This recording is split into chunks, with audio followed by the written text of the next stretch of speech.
Dowlat, welcome to the Council of Europe today.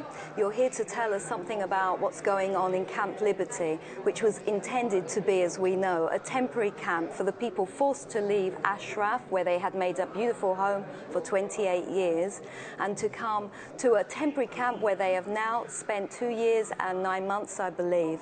Please tell us more about this alarming situation. Thank you so much for giving me the chance and opportunity to share with you a major concern we have over the plight of some 3,000 Iranian refugees coming from the major opposition movement, the People's Mujahideen of Iran, who lived at camp at Ashraf in Iraq for some 3 years, as you mentioned. They built that piece of desert into a very modern city with gardens, water, flowers, and they built up a lot of constructions. They did it over in Ashraf, drinking water, electricity, and not only hospital centers for the residents at Ashraf, but also for some 20,000 Iraqi inhabitants that lived in some 15 villages surrounding and around Ashraf. Exactly. Yes.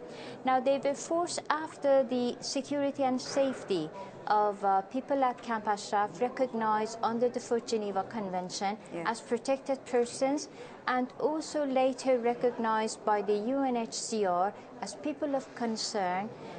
When the United States government handed over the responsibility of protection in 2009 to the Iraqi government, unfortunately, we have seen a lot of breaches of commitments made by the then Iraqi government under Nouri Maliki in terms of the fundamental rights of the camp residents to be violated. In these last 4 years, since America pulled out. Yes. Exactly. And unfortunately, not only in terms of their safety and security, but also their most fundamental basic rights, such as having access to food, water, fuel, medical treatments, medical medicines, and all sorts of basic as well as equipments they needed in order to run the city. In fact, a number of people have died in this last period without medical assistance. Exactly. Well, actually, throughout the past 4 years, we had witnessed some 6 major deadly attacks by the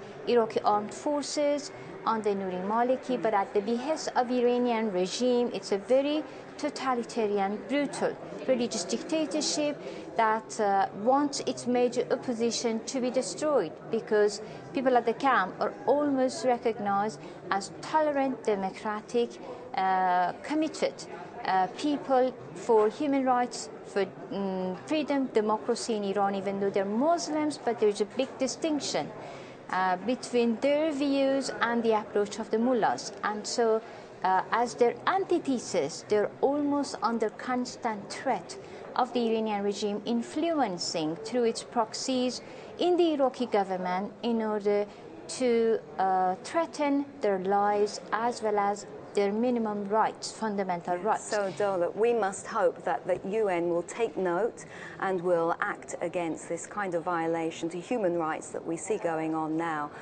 in Camp Liberty, which the name does not reflect the reality. And thank you very much for coming us here today representing the National Council of Resistance of Iran. And we hope that your words will be heard, and we wish you the very best. Thank you.